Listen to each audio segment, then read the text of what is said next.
آخر ایک حدیث رہ گئی ہے، ذرا سا وقت تو ہو جائے گا لیکن چلو پورا ہی کر لیتے ہیں۔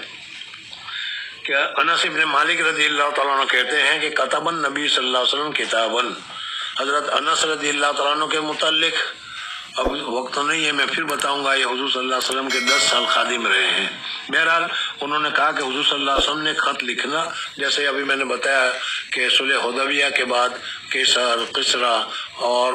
قوقس اور اسی طریقے سے مصر، عراق وغیرہ کے بادشاہوں کو، حکیموں کو خط لکھا گیا تھا، اس کا تذکرہ آیا۔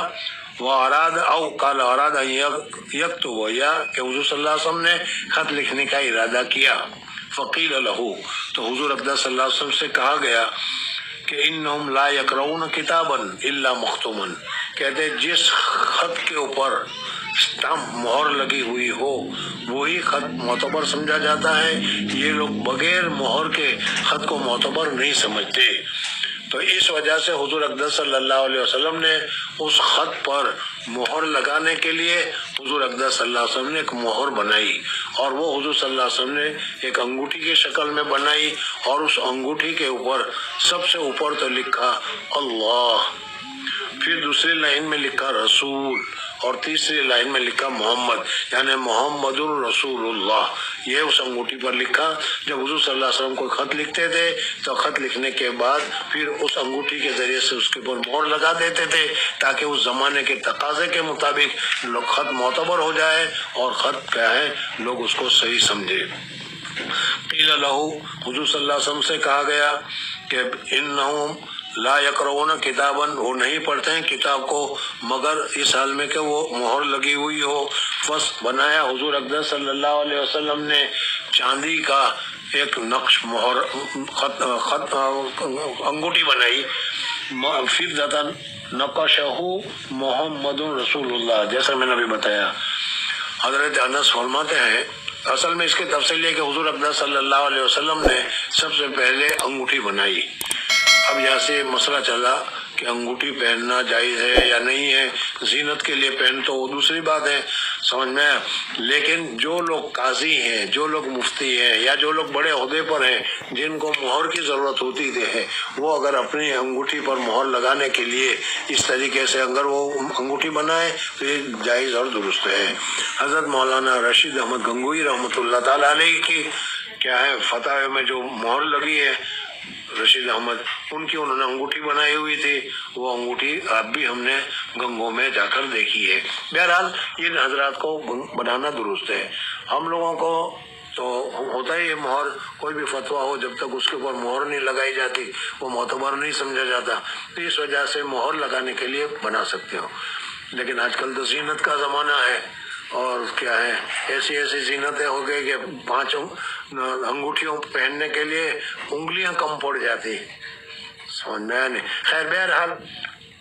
حضور صلی اللہ علیہ وسلم نے پہلے سونے کی انگوٹھی بنائی، پھر اللہ تبارک و تعالیٰ کی طرف سے سونے کا حرام قرار دیا گیا تو حضور صلی اللہ علیہ وسلم نے اس کو پھینک دیا، اور پھینکنے کے بعد چاندی کی بنائی۔ صحابہ کرام حضور صلی اللہ علیہ وسلم کے نقل کرنے والے تھے، اس وجہ سے انہوں نے بھی کیا ہے سونے کی بنائی۔ جب حضور صلی اللہ علیہ وسلم نے سونے کی انگوٹھی نکال کر پھینک دی تو صحابہ نے بھی سونے کی انگوٹھی نکال کر پھینک دی، اور صحابہ نے بھی چاندی کی انگوٹھیاں بنائی۔ بہرحال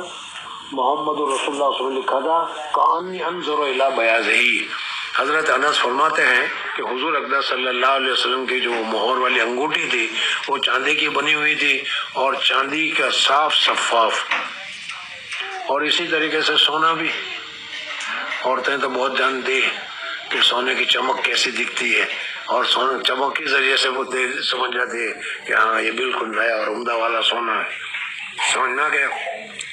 تو صحابہ حضرت انس فرماتے ہیں کہ حضور اقدس صلی اللہ علیہ وسلم کی وہ انگوٹھی جو چاندی کی تھی، اس چاندی کی انگوٹھی کی چمک ابھی بھی میرے تصور میں میرے سامنے گویا کہ مجھے دکھائی دے رہی ہے۔ وہ انگوٹھی تو اس وقت میں نہیں دیکھ رہا، لیکن اس انگوٹھی کی چمک جو ہے وہ چمک ابھی بھی کانی انظر الی بیاضہ فی یدہ، حضور اقدس صلی اللہ علیہ وسلم کے ہاتھ میں وہ تھی، اور کیسی نظر آ رہی تھی وہ دیکھ۔ فقلت لقتادہ من قال نقشہ محمد قال انس، کہتے ہیں حضور صلی اللہ علیہ وسلم نے اس میں نقش بنایا تھا، اور محمد الرسول اللہ جیسے میں نے ابھی بتایا تھا یہ کس نے کہا کہ حضرت انس نے خود بتایا کہ حضور صلی اللہ علیہ وسلم کی اس انگوٹھی میں نقش تھا اور وہ مہر خط لکھنے کے بعد حضور اقدس صلی اللہ علیہ وسلم اس مہر کو لگا دیا کرتے تھے۔ تو خلاصہ یہ ہوا کہ امام بخاری رحمۃ اللہ تعالی علیہ نے بات بتایا کہ حدثنا اخبرنا وغیرہ کہنا یہ بھی صحیح ہے۔ میں نے بتایا تھا کہ اب ہمارے یہاں کیا ہے، حضرت انس کے بعد اس میں فرق، حضرت امام نسائی کے بعد اس میں فرق آیا تھا، اس کا جواز بتایا، حدیث سے اس کا ثبوت بتایا، پھر مناولہ کا مسئلہ بتایا جو آج چلا، گزشتہ کل میں نے بتایا بھی تھا کہ ذرا لمبا مسئلہ ہے، اس وجہ سے آج کریں گے، چنانچہ آج پورا 1.5 گھنٹہ اسی مسئلے میں نکل گیا۔ انشاءاللہ اب بدھ کے دن اور آگے پڑھیں گے۔ اللہ تبارک و تعالی ہمارا پڑھنا اور آپ کا سننا قبول فرمائے۔